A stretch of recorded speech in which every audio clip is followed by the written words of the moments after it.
Hi, welcome back to another episode of Lowkey Chaotic. I wanted to talk about monogamy today because last week I ran into a guy that I had met before and we always had like vibes. Like, you know what? There's just people that you have a connection with and we're being very like flirty and touchy all night. And it's just super cute and I'm super excited about it because like if you know me and you listen to my podcast, you know where I'm at when it comes to dating. Like I have been abstinent for so long because of the trauma that I endured in my last relationship. So since last year, I've finally been more open to exploring intimacy with people again, but it doesn't happen often that I come across people that I'm attracted to that make me feel comfortable, make me feel seen. So when it does happen, I just get excited, right? So we're flirty, we're touchy, we have a fun night together. I'm aware of the fact that he's in an open relationship. FYI, I think that's an important information factor to point out. And the night comes to an end. Nothing like really happens apart from us just being very touchy and flirty all night. So anyways, the next day, my friend calls me and she's like, Zoe, did you know that this open relationship he's in has been closed as of recently? And I was like, what? Like, what the fuck? Obviously, I was disappointed for myself because I was really excited to have sex. But I also, of course, was disappointed for his partner and for him because he clearly doesn't seem like the kind of candidate to be in a monogamous relationship. And then that got me thinking about how people always put cheaters, because to me, that was a form of cheating. If I was in a monogamous relationship with my partner and they would act like that with other people, I would be like I would feel cheated on. That 100% that was a form of cheating. But anyways, that got me thinking about how people always put cheaters and bad people in the same fucking box, which doesn't add up in my head because everyone's been cheated on or has cheated before. Like cheating is so fucking common. So it doesn't make sense that everyone is thus a bad fucking person. No, monogamy is a fucking failure. And then I did research about where monogamy comes from, why it is everywhere, and that's what we're going to be exploring today. So what is monogamy? Monogamy is a one man, one woman union. It's having one romantic partner at a time. I think that's the literal definition. And where monogamy comes from, I mean, obviously the Christian church is a huge influence. I'm not sure if they necessarily invented it, but they definitely institutionalized it. Like in the 4th century, the Roman Empire was Christian, and that was like the first time religion fused with state, thus giving Christianity and the Christian church the military and the legal power to spread like everything they believe in everywhere and make it law. You know what I'm saying? And then when Europe colonized the entire world, they took all of that with them, that purity culture, those patriarchal family structures, the whatever else religious teachings are, like that adultery is a sin, that queerness is a sin also, that fidelity is the only moral way forward, that one man, one woman union is the only way forward. So they took all of that with them when they colonized the entire world, and thus erasing any other alternatives. Because believe it or not, there were many societies that had different beliefs about sex and about how to raise children. And there's also plenty other religions that had plenty other opinions on how to raise families and sex. Wait, let me just look up quickly what every other religion feels about these things. Okay, so Islam allows up to 4 wives, has legal structures for divorce, acknowledges desire. Cheating is still frowned upon, but the system builds in options that Christianity didn't. Hinduism traditionally allowed polygamy, especially among kings, had many variations in marital practice. The shame model came later, often reinforced by British colonial law.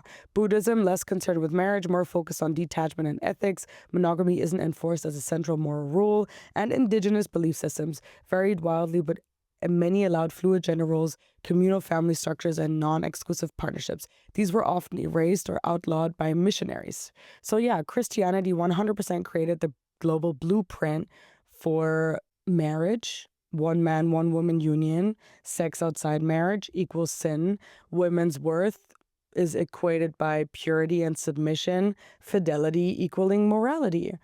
And that's the blueprint we're still living under in most of the world, even in countries that aren't religious anymore.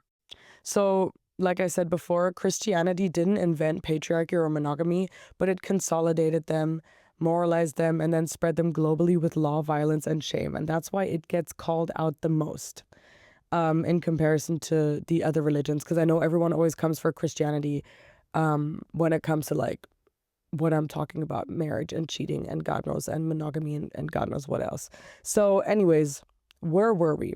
European colonial empires colonized the entire world, and erasing any alternatives, including polygamy, outlawing queer and non-binary identities, imposing Western-style monogamous marriage, replacing communal fluid family systems with Christian nuclear family models. So other religions didn't have that kind of imperial reach. And the way, I mean, when colonizers went and colonized places and erased alternatives, they did that by calling these alternatives immoral and savage and backwards. So now Christian monogamy is everywhere, not because it's natural, but because it was forced. So at the end of the day, monogamy was used as a tool to control women's bodies, protect male inheritance, which I can give you an example for. Back then, when there were still empires, and the people in power always wanted to protect their personal interests, which still happens today. People in power have their personal interests, and that decision-making trickles down to society and whatnot. So anyways, you had a person in power, and he, for example, the king, wanted to make sure that he was inheriting his empire to his one and only son. How do you do that when you don't have paternity tests around? You use monogamy as a tool because you tell the one person you're fucking, you're only fucking me because I need to make sure that whomever you're pregnant with is my child. And that is just one of many examples of how monogamy was used as a tool to foster and fuel the rich and the powerful's personal interests. So the church laid the foundation of these rules, and the people in power used those rules as tools to benefit them. So monogamy essentially was just a tool to control women's bodies, to protect male inheritance, and then later down the line, to ensure that we have a society full of stable citizens. Because the more society grew and the fuller the world was getting, it was obviously in the interests of people in power to somewhat keep everyone in line. And how do you keep people in line? By having everyone follow the same set of dreams and rules and have everyone go down a similar path. That's just how you more or less guarantee cohesion, peace. What is the word I'm looking for? You guys get stability. That's how you more or less guarantee stability. And I always find it funny because, there's like conspiracy theorists out there who believe there's the Illuminati and there's those 12 men in suits and they sit around a table and they come up with a rule and then they push a button and then that's just how it works for the rest of eternity. No, it's just a series of events that bounce off of each other, influence each other. This trickles down there, that trickles down there. And then that's how fucking evolution works. Like nobody is pushing a fucking button. So anyways, that's how monogamy was spread all over the place. That's where it came from. That's how it became the norm. It always starts off with people in power protecting their personal interests, and then that trickles down into society, and then that's what just is deemed as normal. And it has been deemed as normal ever since, because that's what we grow up watching on TV, what we read about, what we learn about, what you see in real life. It's just what you're taught to do. You're supposed to find the love of your life and your partner, and you're supposed to build a life with them and have babies and get the house and have this future together. Like that's what is fucking instilled in your brain. Like we're so conditioned to believe that that is the one and only option that I think many of us or most of us wouldn't even be physically capable of exploring other options, because conditioning just works so incredibly well. I don't even know if rewiring a brain is fucking possible. Like, I don't know, because I talk about this being so self-aware and educated, whatever, because this topic genuinely interested me, but that doesn't mean I'm ever going to be capable of being in an open relationship. Like, I'm conditioned as a motherfucker. Anyways, to take it back to what we were talking about earlier, which this conversation was inspired by cheating, right? If monogamy is the only way forward, if monogamy is taught to us as the only way forward, then why is everyone a cheater? Oh, what I forgot to say is, just to finish off the thought, with monogamy being used as a tool to control women's bodies and to protect male inheritance, the double standard behind women aren't allowed to sleep with anyone else to ensure paternity still lives in us today, right? Because if a woman cheats, she's a threat to the entire empire, because now we can't guarantee if that is the king's son or not. And that double standard is still alive today because men cheat and it is seen as a mistake, or he didn't mean it like that, or it didn't mean anything to him. But when a woman does it, she's branded as a slut and dirty and immoral and gets shunned, basically. And it's interesting how this double standard kind of comes from back then, when we were just made responsible for a man's inheritance. Like, that's all it was. They wanted to control our bodies because they wanted to make sure their assets were safe in their bloodline. It's absolutely fucking bonkers if you think about it. But anyways, I mean, this episode was inspired because I was thinking about cheaters. So maybe we can talk about why people cheat. I think number one, people cheat because they don't feel their needs are being met in their relationship. They're scared of confrontation. I mean, most people are scared of confrontation. I fucking hate uncomfortable conversations and talking about shit, even though that's ridiculous, because every time I do communicate my needs and I confront my feelings and communicate them to other people, it always turns out being better than if I hadn't done that.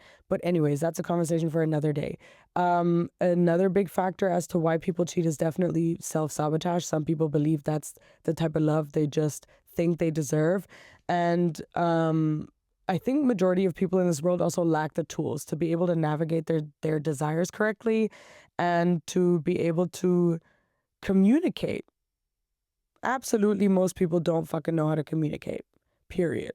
So I think that's the main reasons as to why people cheat on their partners. People always like to say it's because of boredom and sex, but it's very often way more layered than that. And I'm sure there's dickheads out there that cheat just to cheat and that don't cheat because of any of the complex reasons I just named, but those are not the motherfuckers we're talking about today. So yeah, people cheat for those reasons, and cheating is not okay. I'm not trying to justify cheating by dismantling the system and being like, look, cheaters are actually good people, it's monogamy's fault. Like, that's not what I'm doing. But I think it's important for us to look at the bigger picture and understand why, if everyone's a cheater, why the fuck are we always blaming the cheaters when we should look at the system that we're taught to follow? And I know that that's like a big question, and it's also, what is the point in asking this question? Because is it ever going to change? Like, even if there's a set few of us going against this norm, it is still the norm. It's so hard to make something a new norm. Like, what the absolute fuck? Like, I don't know how that's ever supposed to change. I don't know if it ever will, but that doesn't mean we can't have these types of conversations about it. And I think that obviously hookup culture, modern hookup culture, goes a little bit against the norm. But to me, modern hookup culture and cheating are almost the same thing, because it fosters these ideas of men not learning how to be in touch with their emotions, always running away from real intimacy, and women always just being left in the dark, because that's so normal about hookup culture. Like, men always act like they don't give a shit and women always get their feelings hurt. Like, that's kind of what the majority of us experience when we engage in modern hookup culture. And that's why it gives to me the same vibes that cheating does, because it's men running away from real intimacy, from their own real feelings, from confronting who they are, who they want to be, what they actually need, and women just always being left in the dark. And the reason why I'm talking about men the whole time is because cheating is the most common in cis hetero men relationships.